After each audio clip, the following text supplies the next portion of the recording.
ہے بیمار ہے دربار ہے دربار ہے بیمار ہے دربار ہے دربار. اور بحمداللہ خوش نصیب ہے کہ یہ دور اس عبادت کے انجام دینے کا ہے، اور اس حیثیت سے خوش نصیب ہیں کہ جب دل چاہتا ہے مجلس کر لیتے ہیں. لیکن جن کا حق تھا حسین کو یاد کرنا، ان کا دور ایسا تھا کہ وہ باپ کی مجلس نہیں کر سکتے. دیکھنے میں تو سید الساجدین کا قید خانہ وہ تھوڑی مدت کا تھا،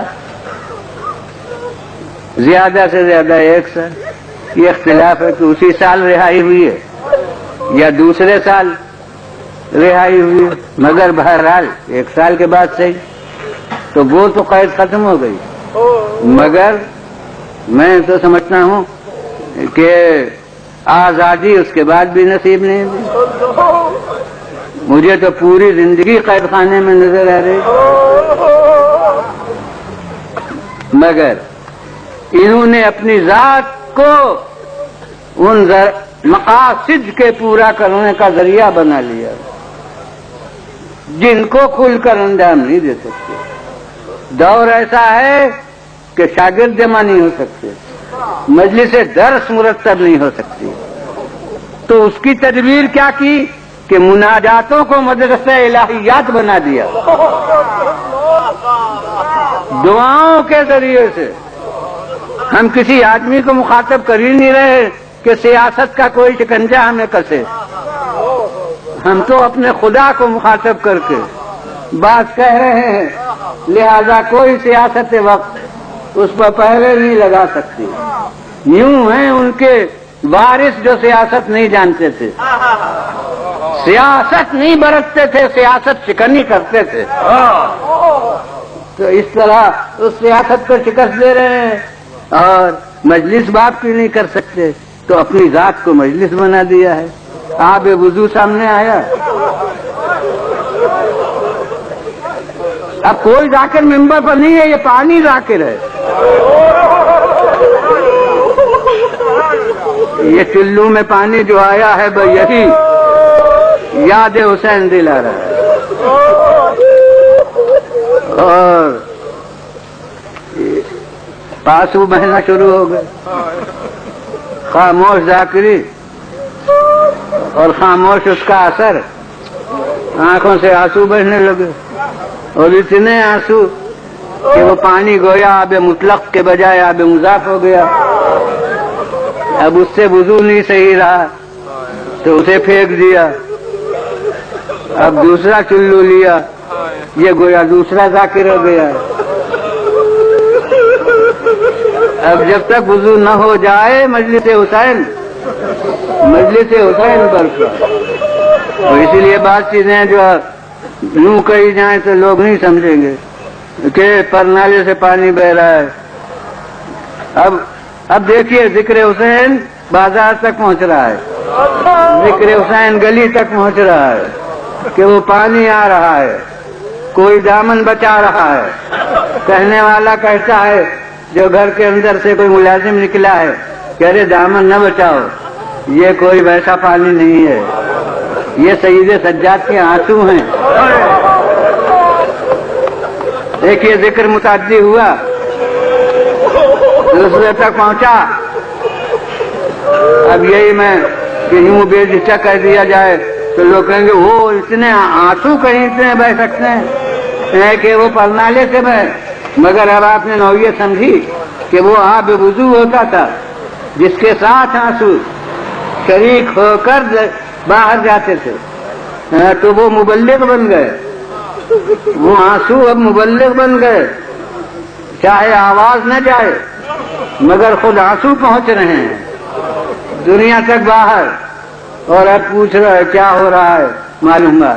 اور اب اسے اس مجبوری کا احساس ہوگا کہ ارے اتنے اثر ہے اور پھر یہ مجلس نہیں کر سکتے.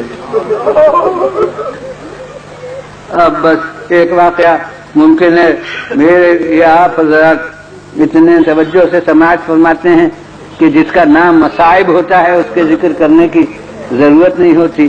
جو مقصد مصائب ہے وہ پورا ہو جاتا ہے کہ شہاب الدین زہری، یہ زہری آتا ہے، لوگ سمجھتے ہیں کوئی مجہول آدمی تھا، یہ ائمہ حدیث میں سے ہیں شہاب الدین زہری.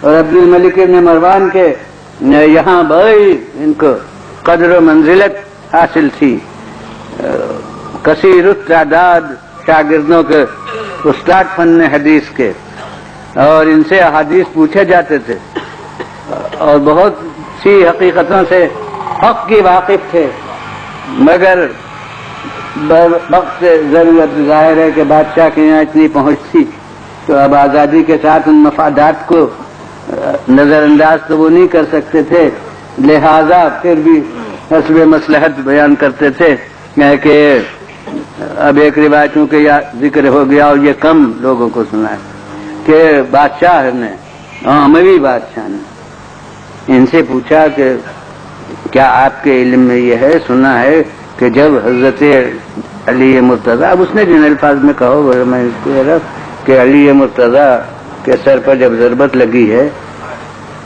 اور آپ کی وفات ہوئی ہے تو حجر بیت المقدس میں جو پتھر اٹھایا گیا اس کے نیچے خون ابلتا تھا. یہ غالباً روایت عام طور سے لوگوں کے گوشزد نہیں ہوئی کہ عبد الملک بن مروان شہرت روایت کی اتنی تھی کہ دمشق میں جہاں تربیت کی گئی تھی ناواقف رکھنے پر، وہاں پہنچ گئی تھی روایت کہ حضرت علی کی شہادت پر پتھروں کے نیچے سے خون ابل رہا تھا. انہوں نے کہا کیا آپ نے سنی ہے یہ؟ یعنی یہ بے جھجک نہیں بیان کرنا چاہتے. میں کہا ہاں میں نے سنا ہے، آپ سے تصدیق چاہتا ہوں. تو انہوں نے کہا کہ ہاں بالکل صحیح ہے اور یہ حدیث مطلب یہ روایت پہنچی ہے اور میں اس کو معتبر سمجھتا ہوں. بے شک ایسا ہوا ہے. تو دیکھیے آپ کتنا ٹکراؤ ہے ضمیر میں اور سیاست میں کہ خود مشتاق ہو کے پوچھا اور تصدیق کرائی، اور جب انہوں نے تصدیق کر دی تو کہا اچھا بس مجھے معلوم ہو گیا، اب اس کو بیان نہ کیجیے گا لوگوں سے. اب کس طرح فضائل آل محمد مصلحت بینی کے پردوں میں چھپ کر اتنے پہنچے ہیں ہم تک، تو بیان نہ کیجیے گا. تو غرض یہ ایسے محدثین میں سے تھے کہ بادشاہ وقت حدیثوں کی تصدیق کرائے. اب یہ آئے دل کے کسی گوشے میں ظاہر ان حقیقتوں سے واقف تھے تو لگاؤ تھا اہل بیت رسول، تو آئے اور امام زین العابدین السلام سے کیا کہ میرے یہاں شادی ہے، تمنا ہے کہ آپ تشریف لائیں اور میری عزت افزائی فرمائیں. دیکھیے اتنی اہم بات، لیکن آج تک اس کا اظہار نہیں ہوا تھا. وہ واقعے سے ظاہر ہے کہ یہ عرض کیا. اب جو انہوں نے یہ کہا تو گویا مجبور ہو کر امام زین العابدین علیہ السلام نے فرمایا کہ بھائی واقعہ کربلا کے بعد سے میں نے شادیوں میں شرکت ترک کر دی. اب اس جملے میں اتنا درد ہے کہ میری زبان پر آیا تو آوازیں آپ کے گریے سے بلند ہو گئی. کہ جائے کہ صاحب رضا خود اپنی زبان پر یہ جملے لائے تو اس میں اتنا سوز و گداز تھا کہ اب انہیں اصرار کی ہمت ہی نہیں ہوئی، محل ہی نہیں باقی رہا کہ وہ مزید اصرار کریں، اور گویا دل کے اندر یہ جملے گھر کر گئے اور وہاں سے واپس ہوئے. میں سمجھتا ہوں کہ افسردہ دلی کے ساتھ. بھائی یہی تو فلسفہ رضا ہے کہ مسرت متعدی نہیں ہے. محلے میں گانا بجانا ہو رہا ہو شادی میں تو جستجو نہیں پیدا ہوگی کہ کیا بات ہے، لیکن اگر کسی گھر سے رونے کی آواز آئے تو آپ کی فطرت مجبور ہوگی کہ دروازے پر رک کے پوچھیں کہ کیا آپ ہے. کیا بات ہوئی ہے؟ یعنی اثر غم وہ ہے کہ غیر متعلق کو متعلق بنا لیتا ہے. یہی فلسفہ عزا ہے، یہی کوشش انسداد عزا کا فلسفہ ہے. ورنہ آنسو ہم بات ہیں، لوگوں کو تکلیف کیوں ہوتی ہے؟ ہاتھ ہمارے سینے پر پہنچتے ہیں، دل دوسروں کا کیوں دہلتا ہے؟ تو در حقیقت فلسفہ عزا بھی یہی ہے، وہ فلسفہ انسداد عزا کی کوشش بھی جو ہوتی ہے اس کا بھی راز یہی ہے کہ وہ اب دل میں گھر کر گئی وہ بات، اور افسردگی کے ساتھ یعنی اپنی خوشی شادی کی ذرا مغلوب ہو گئی.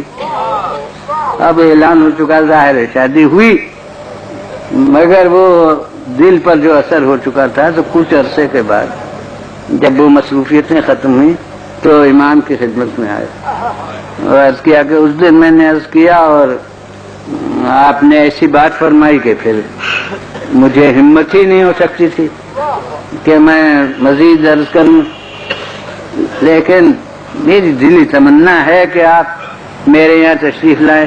تو اب میں نے آپ کے والد بزرگوار کی مجلس عزا قائم کی ہے اور اس میں آپ تشریف لائیے. آپ نے فرمایا ہاں اب آئیں گے.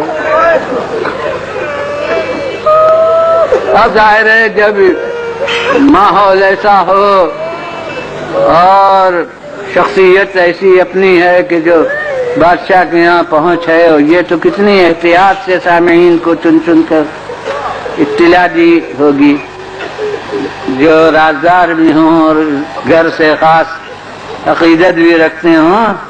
غرض وہ مجمع خاص افراد کا ہوا اور امام وقت معین پر تشریف لائے اور اب ذاکر ممبر پر انہوں نے امام کو صدر محفل میں جگہ دی. ظاہر ہے اس تمنا کے ساتھ بلایا تھا، اس کے منی کی عظمت بھی نگاہ میں تھی، تو جو شایان شان جگہ ہو سکتی ہے وہاں حضرت کو بٹھلایا. اب مجلس شروع ہوئی، ذاکر گیا. یہ حقیقت ہے کہ ابتدا ذکر حسین کی نظم سے ہوئی ہے، تو یہ ضرور کوئی شاعر گیا اور اس میں کوئی مرثیہ حضرت امام حسین علیہ السلام کا پڑھا. اب ماشاءاللہ اہل عزا ہیں اور اہل درد ہیں اور اہل دل ہیں. میں کہتا ہوں کہ کبھی کبھی ذاکر یہ مصائب میں بیان کر دیتا ہے کہ حضرت سید عالم تشریف لاتی ہیں مجلس میں اور ہاتھ میں آپ کے رومال ہوتا ہے اور رونے والوں کے آنکھوں کو لے کر آنسو بہا رہا ہے اور اپنے رومال سے آنسوؤں کو خشک کرتی ہیں، صاف کرتی ہیں. تو جب سے ذاکر یہ بیان کرے تو مجلس میں ایک اثر پیدا ہو جاتا ہے. یہ تو ایک ذاکر ہے اور وہ بیان کرتا ہے، کہ جائے کہ صاحب عزا سامنے موجود ہو. تو اب سامعین کے اثر کا عالم کیا ہوگا؟ نتیجہ یہ ہے کہ ذکر مصیبت شروع ہوا تو کسی کو اتنا ہوش نہ رہا کہ کون کہاں بیٹھا ہے. اب جب مجلس ختم ہوئی، ذاکر کا بیان ختم ہوا، انہوں نے نظر سر اٹھایا تو دیکھا کہ جہاں بٹھایا تھا وہاں امام تشریف نہیں رکھتے. پریشان ہوئے، گھبرائے اور ادھر دیکھا ادھر دیکھا تو یہ دیکھا کہ صف نعال میں جہاں لوگ جوتے اتارتے ہیں، ماشاءاللہ ارجوکم اللہ، مجھے امید یہ تھی کہ بس یہی مصائب ہو جائیں گے. آپ وہاں تشریف رکھتے ہیں اور اتنا ہی نہیں بلکہ لوگوں کی نالین سیدھی کر کر کے رکھ رہے ہیں. انہوں نے آ کے قدموں پر سر رکھ دیا، کہا مولا میں نے تو وہاں بٹھایا تھا، یہ آپ یہاں کیوں کر آ گئے؟ آپ نے فرمایا تم تو اسی مجمع کو دیکھ رہے ہو جو تمہارے سامنے ہے، میں دیکھ رہا ہوں کہ کون کون یہاں موجود ہے، تو میری جگہ یہی ہے جہاں میں.